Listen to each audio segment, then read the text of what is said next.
The crisis hotline room felt smaller at midnight. Rain pounded against the windows of the Philadelphia Crisis Center, creating a rhythmic backdrop to my volunteer shift. I'm Madeline Young, and tonight wasn't supposed to be different from any other Thursday night. Crisis hotline, this is Madeline. How can I help? The voice on the other end hesitated. I need someone to talk to. My heart stopped. That voice. I knew that voice. I'm here to listen, I managed, trying to maintain professional composure. But my mind raced back to 3 years ago, when Hurricane Elena ravaged the coast, back when I first met her.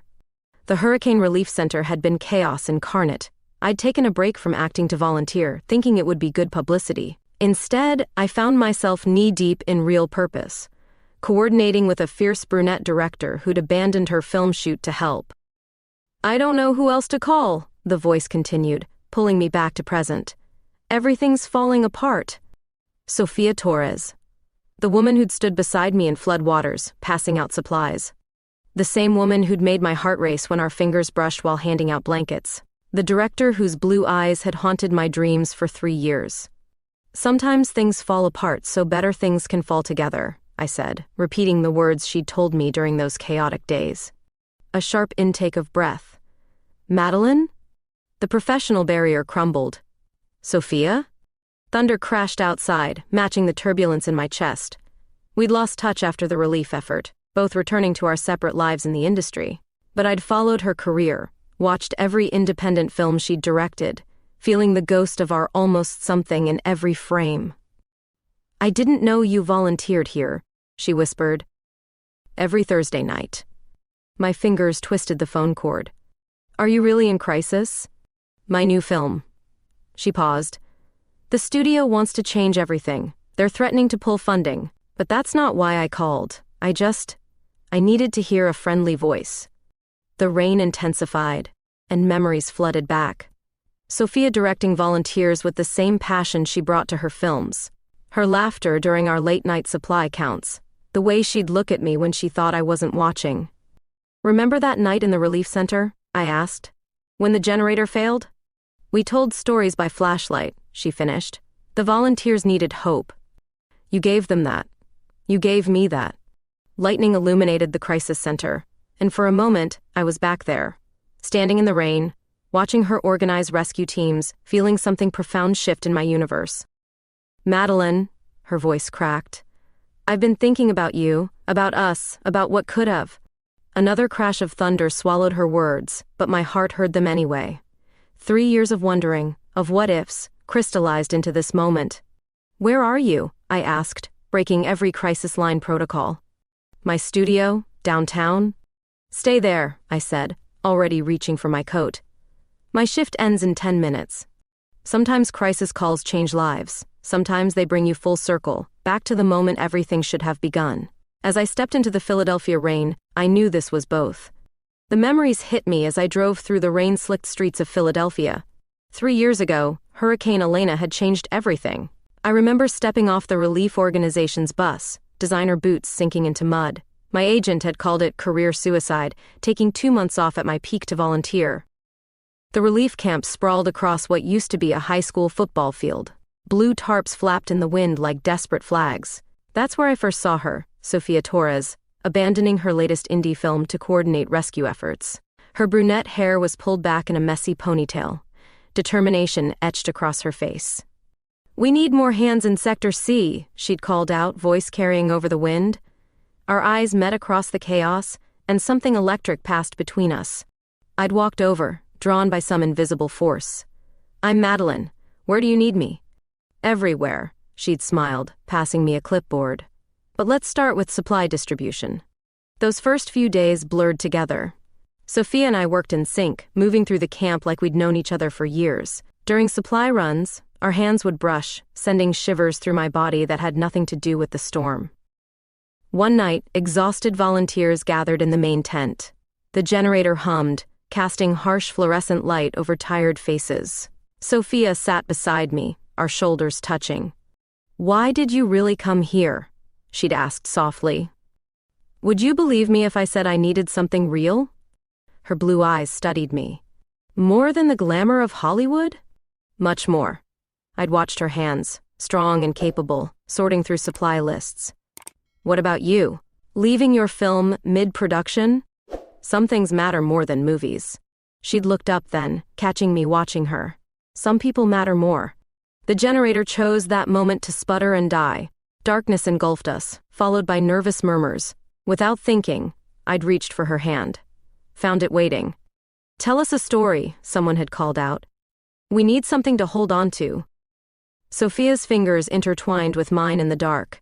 Together, we spun tales of hope and resilience, our voices mixing in the darkness. Volunteers huddled closer, finding comfort in our words. Later that night, we'd stood outside her tent, rain misting around us. "You're different than I expected," she'd said. "Your movies don't do you justice." Is that a director's critique? An admirer's observation? We'd stayed there, caught in that moment, neither brave enough to bridge the gap. The camp needed us clear-headed, focused. But every shared glance, every accidental touch, built something undeniable between us. On our last day, as volunteers packed up, Sophia handed me her card. "When things settle," she'd started. But things never settled. We both returned to our worlds, me to acting, her to directing. Yet here we were, 3 years later, connected by a late-night crisis call. The rain intensified as I parked outside her studio. Through the window, I could see her pacing, phone still in hand. My heart raced, remembering those nights in the relief camp, the stories we'd shared, the moments we'd almost. I stepped out into the rain just as she looked up and saw me. 3 years dissolved in an instant. Sometimes the biggest storms bring you exactly where you need to be. Taking a deep breath, I walked toward the studio entrance, toward Sophia, toward everything we'd left unsaid in that hurricane-ravaged summer. This time, I wouldn't let the moment pass. The studio lobby felt different at midnight. Sophia's workspace occupied the entire top floor of this converted warehouse in downtown Philadelphia. As the elevator climbed, my pulse raced with each passing floor. "You didn't have to come," Sophia said when the doors opened. She stood there, silhouetted against the city lights, looking exactly like she had in my dreams. Yes, I did. I stepped into her space. "Tell me about the studio interference." She led me through her office, past storyboards and production schedules. "They want to change everything, make it more commercial." Her hands trembled as she poured us coffee. "They don't understand the story's heart." I knew that feeling. Just last week, my agent had called with another vapid romantic comedy offer. "Play it safe," he'd said. "Stick to what works." 27 leading roles, and they still wanted to put me in a box. "What's the film about?" I asked, settling onto her office couch. Sophia hesitated, running a hand through her dark hair. "Two people who meet during a crisis. They build something beautiful, but fear keeps them apart." Her eyes met mine. "Sound familiar?" My coffee cup froze halfway to my lips. "Sophia, I've been watching your career," she continued. "Every premiere, every interview. You're brilliant, but they don't let you shine. And you've been winning festivals with your indie films." I set down my cup. "I saw Midnight in March 3 times. The lead reminded me of you."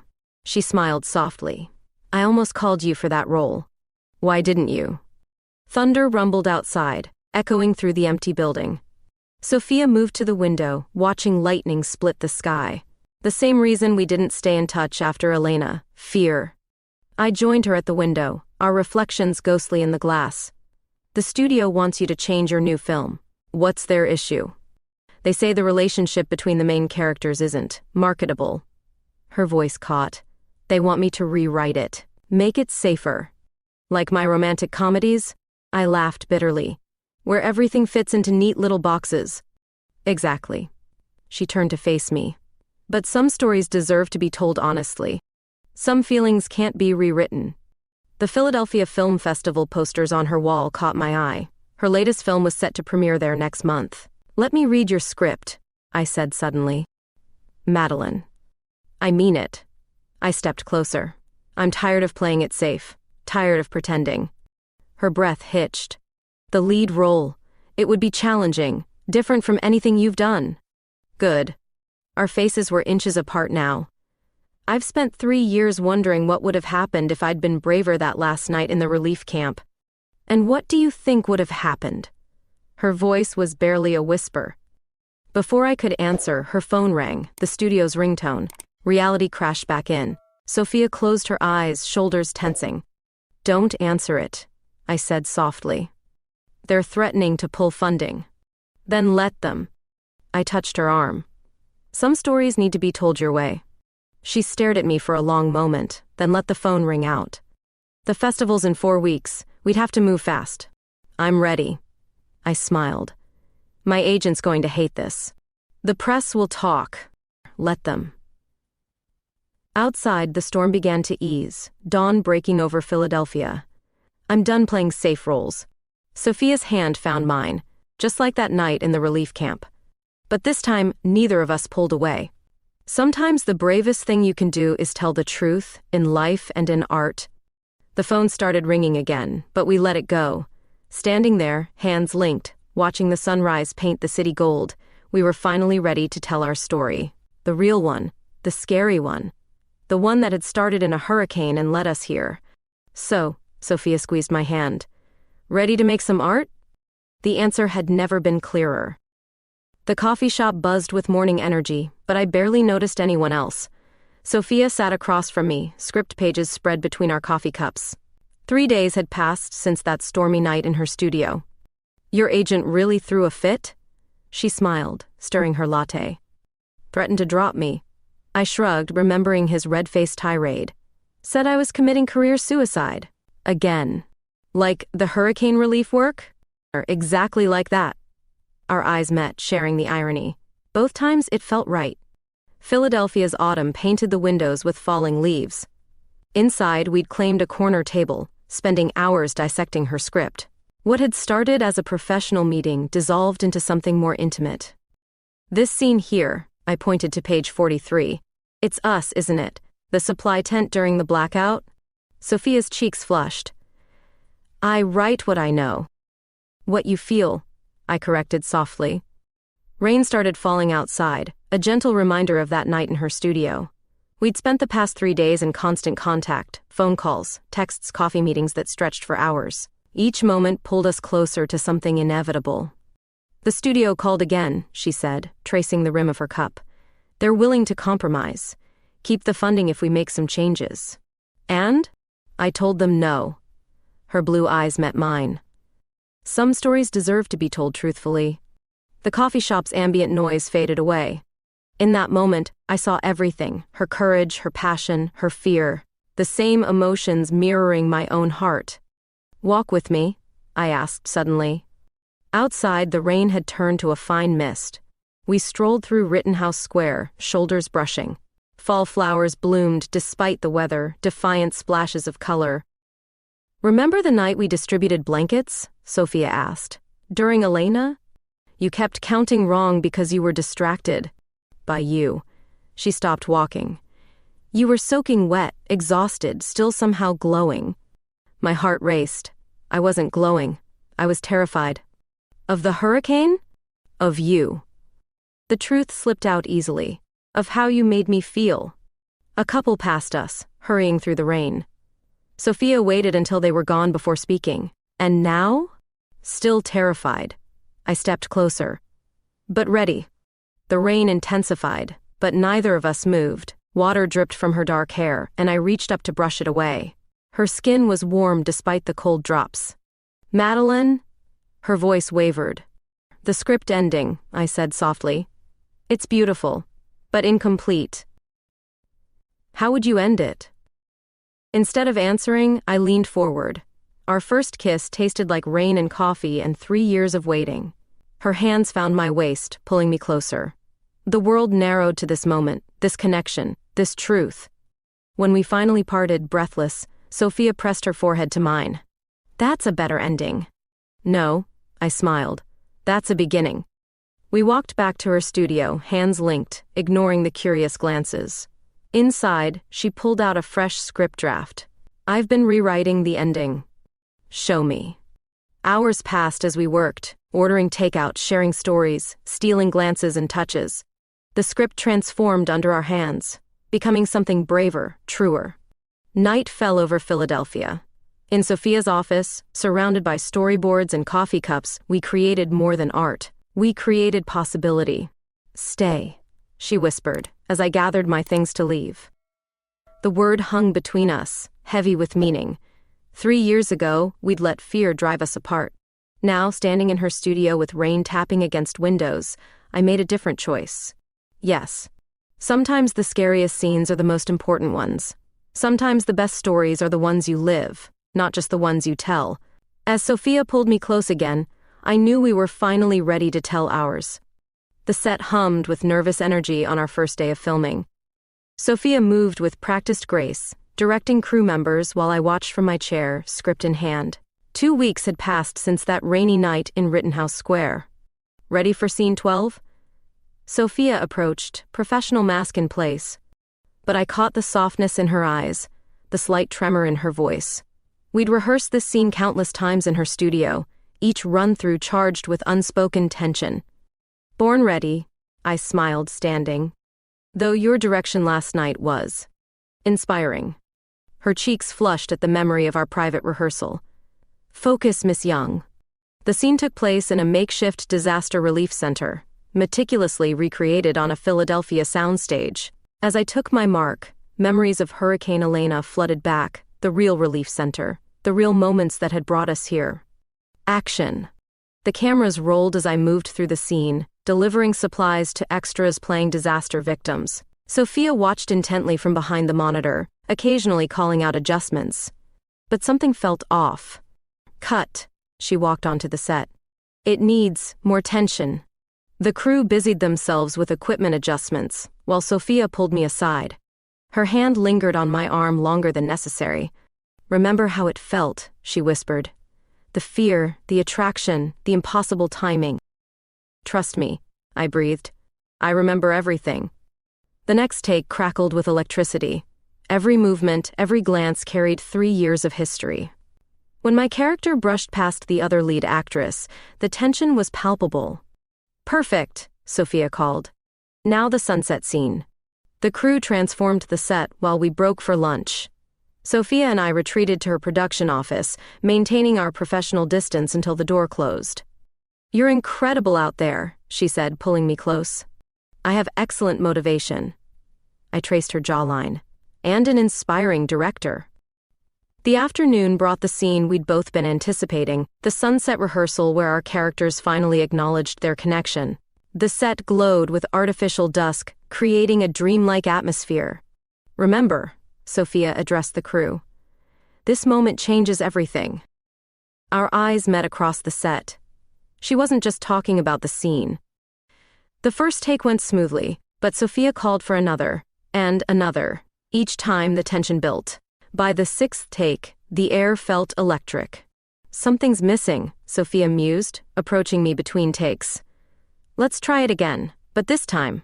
She whispered direction in my ear, her breath warm against my skin. My heart raced as I took my mark again. Action. This time was different. As the scene progressed, I let real emotions surface. When the crucial moment came, I didn't just act, I lived it. The scripted almost kiss transformed into something raw and honest. Cut. Sophia's voice cracked. That's the one. The crew erupted in applause, but I barely heard them. Sophia's eyes held mine across the set, both of us knowing we'd captured something real. Later, reviewing footage in her office, we sat closer than strictly necessary. On screen, the scene played out with undeniable chemistry. We might have a problem, Sophia said softly. What's that? I can't tell where the characters end and we begin. I turned to face her. Maybe that's not a problem. The sunset through her office window painted everything gold, just like the scene we'd filmed. But this wasn't a set, and no one called cut when she leaned in to kiss me. The studio's going to notice, she murmured against my lips. Let them. I pulled her closer. Some stories write themselves. Outside, Philadelphia's real sunset faded to dusk. Tomorrow would bring more scenes, more challenges, more moments of truth disguised as fiction. But tonight, in Sophia's office, we were writing our own script. And this time, we weren't afraid of the ending. The tabloid headlines screamed from my phone screen. Madeline Young's intimate on-set moments with director Sofia Torres. Below, grainy photos showed us leaving her office, hands linked, sharing what was meant to be a private moment. Damn vultures, I muttered, tossing my phone aside. 3 weeks into filming, and our careful bubble had burst. My agent's call came at dawn.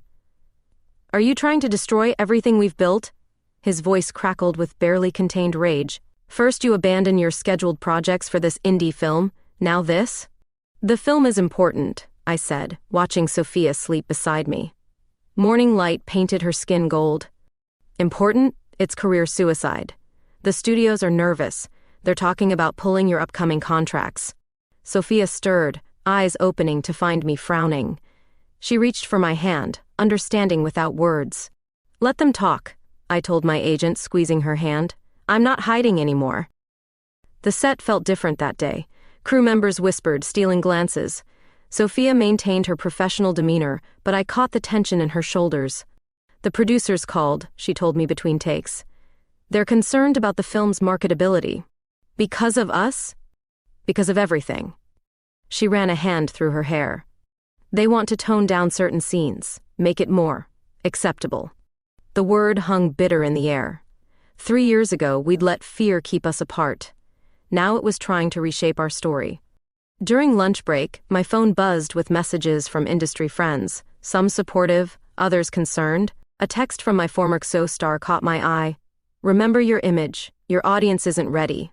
Sophia found me in her office, staring at the message. Without a word, she closed the door and pulled me close. "We knew this might happen," she whispered against my hair. "Doesn't make it easier." I breathed in her familiar scent. "The producers really want changes?" "They suggested making our leads just friends instead." Her laugh held no humor. "Apparently that's more palatable." Outside her window, Philadelphia sprawled gray and beautiful. Somewhere down there, paparazzi probably lurked, waiting for another shot, another headline. "Remember the hurricane?" I asked suddenly. How real everything felt in the crisis center. Every moment. That's what this film captures, that truth. I turned to face her. "I won't let them change it." Her blue eyes searched mine. "It could cost us everything. Or give us everything." The afternoon shoot felt charged with defiance. Every scene we filmed carried extra weight now, not just telling our story but defending it. My agent called again during the final take. I let it go to voicemail. "The studio's threatening to pull funding," Sophia announced as the crew packed up, "unless we make their suggested changes." The set fell silent. Everyone knew what those changes meant, what they would erase. "How much do we need to finish?" I asked. "More than we have." "Then we'll find it." I stepped closer. Professional boundaries be damned. I have savings, connections. "Madeline, I believe in this film." My voice carried across the quiet set. "In us." Someone started clapping. Then another. Soon the whole crew joined in, their support washing over us like a wave. Later, in her office, Sophia pulled out the original script, the one we'd worked on that first night. "No changes," she said firmly. "No compromises. No fear," I added, kissing her softly. My phone buzzed again, more headlines, more opinions, more pressure. I turned it off. Outside, Philadelphia's lights twinkled like stars. Tomorrow would bring more challenges, more headlines, more choices. But tonight, we chose truth over safety, love over fear. Sometimes the best stories are the ones that cost you everything to tell. The argument started over something small, a scene revision, a minor change in dialogue. But like a match to gasoline, it exploded into everything we'd been avoiding. "You can't just throw away your career." Sophia paced her office, dawn breaking over Philadelphia behind her. "Not for this, not for me. It's my career to throw." I stood my ground, script pages scattered between us like battlefield debris. "My choice." "Is it?" She stopped, running fingers through disheveled hair. 3 major studios pulled their offers yesterday. Your agent sent me the emails." The betrayal stung. "You've been talking to my agent?" "Someone has to think about your future. That's not your decision to make." My voice cracked. "We're supposed to be in this together." Outside, crew members arrived for another day of filming. Our borrowed time was running out, both financially and emotionally. "I can't be responsible for destroying everything you've built." Sophia's voice softened. "You're at your peak, Madeline. Leading roles, award nominations. Empty roles." I moved closer. Safe rolls. Safe pays bills. She stepped back. Safe keeps careers alive. The space between us felt like miles, like hurricane winds and 3 years of silence. So what's your solution? I asked. Hide? Pretend? Maybe we should pause. Each word seemed to cost her. Until the film's finished, until the publicity dies down. The suggestion hit like a physical blow. Pause us, or pause the truth in your film. Both. She wouldn't meet my eyes. Just until it's safe? Bitter laughter escaped me. When has anything worth having ever been safe? The morning sun painted her office gold, just like that first night. But now the light felt harsh, exposing every crack in our carefully built world. I'm trying to protect you. Her whisper barely carried. I never asked for protection. I gathered my things. I asked for courage. The set fell silent as I walked through, sunglasses hiding red eyes. Someone called my name, maybe the cinematographer, maybe a grip. I didn't stop. Philadelphia streets welcomed me, anonymous in the morning rush. My phone buzzed constantly. Sophia, my agent, probably more reporters. I ignored them all. 3 blocks from the studio, I found a small park, the same one where we'd kissed in the rain weeks ago. Now it felt like a different lifetime. A text broke through my self-imposed isolation. The studio agreed to restore funding, if we make their changes. I stared at Sophia's message until the screen went dark. Another buzzed through. We could finish the film. Keep everyone employed. Be smart about this. Be smart. Be safe. Be silent. The crisis center where I volunteered was nearby. Thursday nights felt like another world now, a simpler time when a phone call could bridge 3 years of distance. My fingers hovered over the phone's keyboard. Everything I wanted to say felt inadequate. How do you tell someone that their fear is breaking your heart? Instead, I walked to the studio's front entrance one last time. The security guard nodded, used to my presence by now. Inside, I left my copy of the script on Sophia's desk with a note. Some stories deserve to be told truthfully, even if we're not ready to tell them. Then I walked away from the film, from Sophia, from everything we'd almost been brave enough to become. Sometimes the biggest storms aren't the ones that sweep away buildings. Sometimes they're the quiet moments when fear wins over love, when safety trumps truth. As I hailed a cab home, rain began to fall. Philadelphia wept, or maybe that was just me. My phone buzzed one final time. Sophia, please come back, we can figure this out. But some things, once broken, can't be figured out. They can only be rebuilt. And rebuilding requires courage neither of us seemed to have. At least, not today. 2 weeks passed like a fever dream. I threw myself into crisis hotline shifts, finding solace in helping others while my own life crumbled. Philadelphia's autumn turned bitter, matching my mood. Crisis hotline, this is Madeline. I need help. The voice trembled. I made a mistake. My heart stopped. Just like that first night, Sophia's voice carried through the line, breaking down my carefully constructed walls. I'm listening. Professional distance felt impossible, but I tried. I destroyed something beautiful because I was afraid. Her words came faster now. I let fear win. Again. Rain tapped against the crisis center windows. Different storm, same story. Sometimes fear feels safer than truth, I said softly. Does it? She paused. I've been sitting in my office, staring at your script, your note. The note I'd left 2 weeks ago. The words I'd written, instead of staying to fight.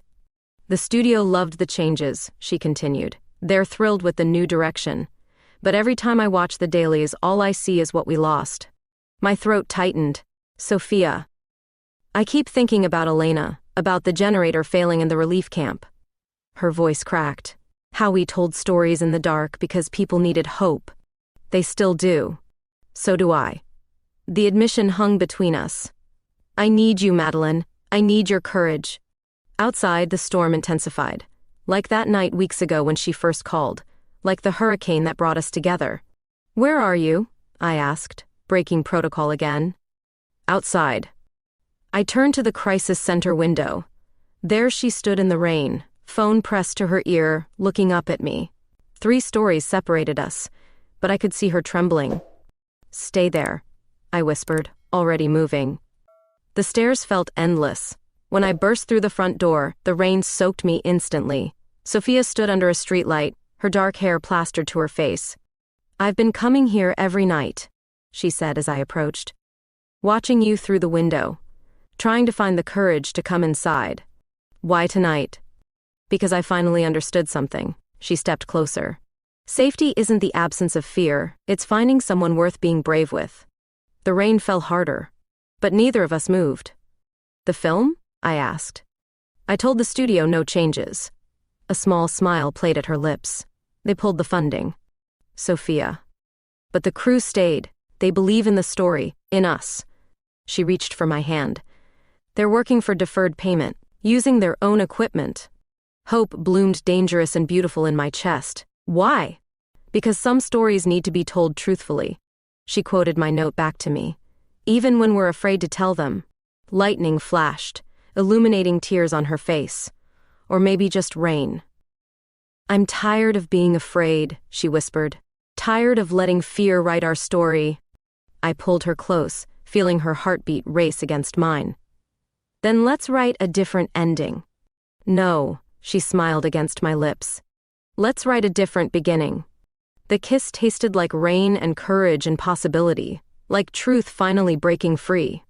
Later we sat in the crisis center break room, wrapped in borrowed blankets. Sophia's phone buzzed with messages from the crew, everyone ready to resume filming tomorrow, everyone choosing truth over safety. "We might fail spectacularly," she said, tracing patterns on my palm. "Or succeed spectacularly." Outside, the storm began to ease. Dawn approached, painting Philadelphia's sky with promise. Sometimes the bravest calls aren't the ones we answer, but the ones we make. Sometimes courage looks like standing in the rain, choosing love over fear, truth over safety. Sometimes it looks like starting over. The interview request came from NPR, a chance to discuss the film's unconventional production journey. Sophia and I sat in their Philadelphia studio, hands clasped under the table where cameras couldn't see. "Your film has generated significant buzz," the interviewer began. "Not just for its content, but for its production story. Major studio funding pulled, crew working for deferred payment. What drove these choices?" Sophia leaned into the microphone. "Sometimes the most important stories are the hardest to tell. And the most expensive," I added, drawing knowing laughs. The interviewer's eyes sparkled. "There are rumors about on-set chemistry between director and star. Care to comment?" My grip tightened on Sophia's hand. This was the moment we'd prepared for, the question we'd been avoiding. "Chemistry," Sophia said carefully, "is essential for any film. But this feels different," the interviewer pressed. "The footage that's been released, there's an authenticity there." I thought about fear, about hiding, about 3 years lost to safety. Then I thought about courage. "Truth is authentic," I said simply. "We chose truth." The studio fell silent. Sophia's thumb traced circles on my palm. "Even at the cost of studio support?" the interviewer asked softly. "Especially then." Sophia's voice carried quiet strength. "Some stories deserve to be told honestly." The interview aired that evening. By midnight, our phones exploded with industry responses. But it was an unexpected call that changed everything. "Madeline Young?" a familiar voice. "This is Diana Chen from Sundance." I put her on speaker, Sophia pressing close to listen. "We've seen the preliminary cuts," Diana continued, "and heard about your production challenges. We'd like to offer our support." Sophia's grip on my hand turned painful. "What kind of support?" I managed. "Financial, technical, whatever you need to finish this film your way." Diana paused. "Stories like yours matter. Love like yours matters." Tears slid down Sophia's cheeks as we accepted. Within hours, other allies emerged. Independent producers, equipment companies, even actors offering to work for scale. "Still think we're committing career suicide?" I teased my agent when he called to apologize. The set hummed with renewed energy. Our crew, who'd stayed through the darkest days, worked with fierce dedication. Every scene carried the weight of our collective courage. "Remember what you said during Elena?" Sophia asked one evening, reviewing footage. "About needing something real?" I remember everything about those days. She smiled, touching my cheek. This is real. All of it. The film's final scene took place in a crisis center, mirroring our own story. As we filmed, actual crisis line volunteers watched from behind the cameras, their presence lending authenticity we couldn't fake. Cut, Sophia called. That's a wrap. The crew erupted in cheers. Someone popped champagne. In the celebration, Sophia pulled me aside. Thank you, she whispered. For what? For making me brave. I kissed her then, not caring who saw.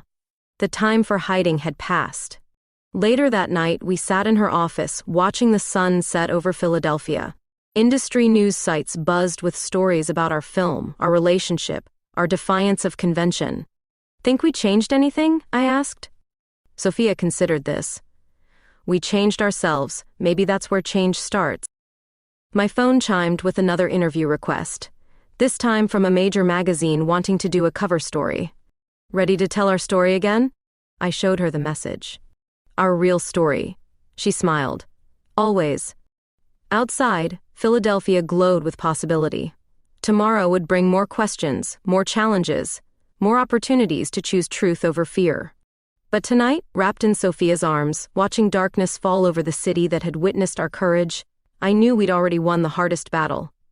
We'd chosen love over fear, truth over safety, authenticity over acceptance. And in that choice, we'd found something better than success. We'd found ourselves. The Philadelphia Film Festival's red carpet stretched before us like a river of dreams. Camera flashes created artificial lightning, reminiscent of the storms that had brought us together. Ready? Sophia squeezed my hand. Born ready. I smiled, remembering how I'd said those same words on our first day of filming. We stepped onto the carpet together, no pretense of professional distance. The crowd's reaction was immediate, a surge of excitement, cameras clicking frantically.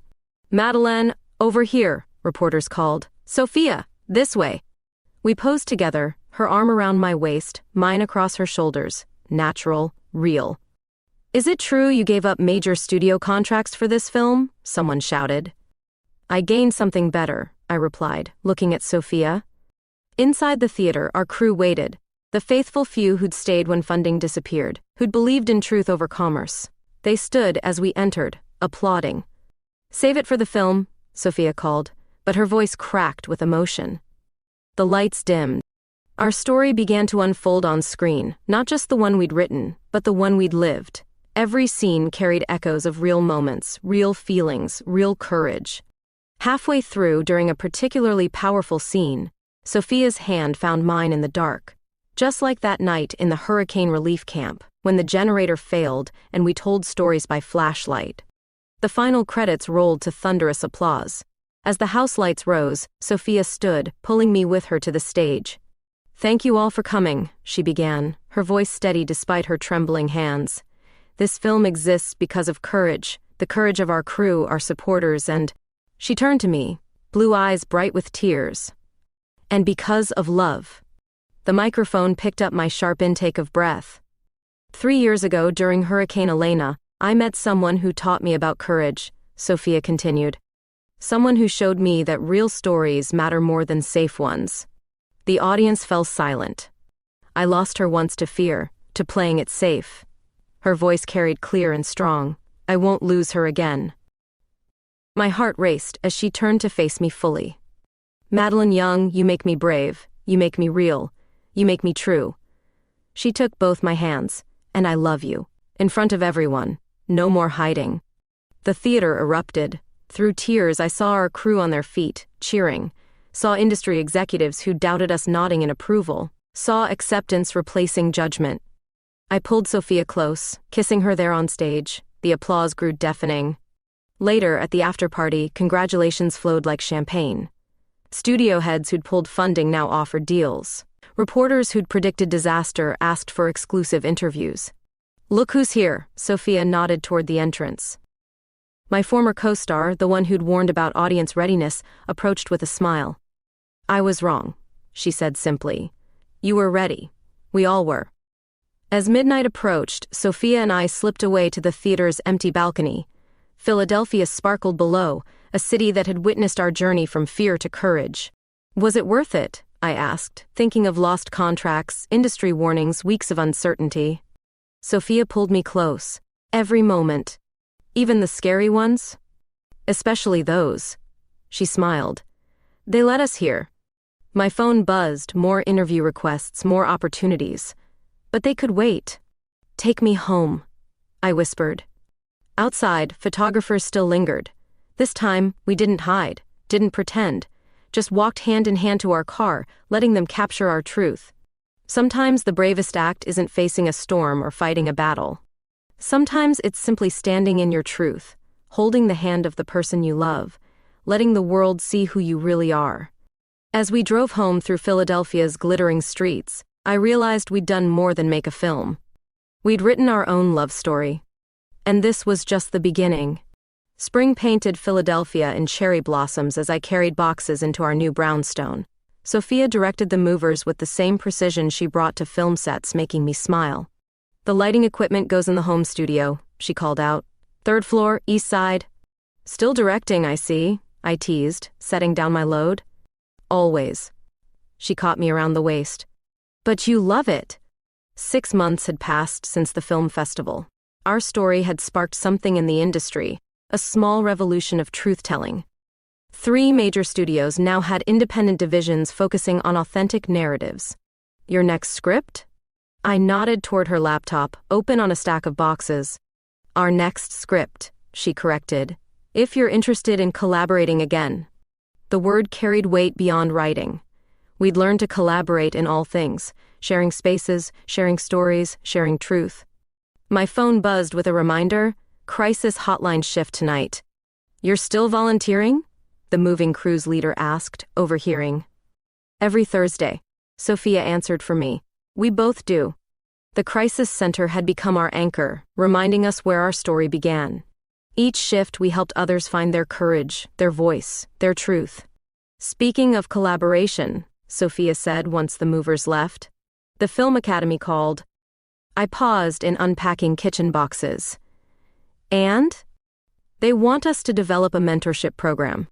Help other filmmakers tell authentic stories.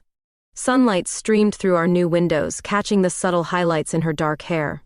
I remembered her standing in rain, in studio light, in festival spotlights. Always beautiful, always real. We should celebrate, I decided. First night in our new home. I have a better idea. She led me to her car, refusing to reveal our destination. Philadelphia rolled past, familiar streets carrying memories of our journey. The crisis center? I asked as we parked. Where else? She smiled. Come on. Inside, volunteers greeted us warmly. Many had been there that stormy night when Sophia called, when fear finally lost to love. We have something to show you, the center director said, leading us upstairs. The room where I'd taken that life-changing call had been transformed. New equipment, comfortable furniture, better lighting. A plaque by the door read, The Young Torres Communication Center. Your film's success, the director explained, inspired some generous donations. Sophia squeezed my hand. Now more stories can begin here. That night, we took calls together, helping others find their way through storms. Between calls, she worked on our new script while I organized volunteer schedules. Remember what you said during Elena? I asked during a quiet moment. About some things mattering more than movies? I remember everything about those days. You were right. I moved to stand behind her chair. Stories matter, truth matters, love matters. She tilted her head back to look at me. Speaking of love. Marry me. The words fell simple and clear, like rain on a summer night. Yes, I answered, just as simply. Later, walking home to our brownstone, Philadelphia glowed with possibility. Tomorrow would bring new stories, new challenges, new opportunities to choose truth. But tonight, we had everything we needed, each other, our truth, our love. Ready for the next chapter? Sophia asked as we reached our door. I pulled her close, thinking of storms weathered and fears conquered, of truth chosen and love declared. Born ready. Sometimes the perfect ending isn't an ending at all.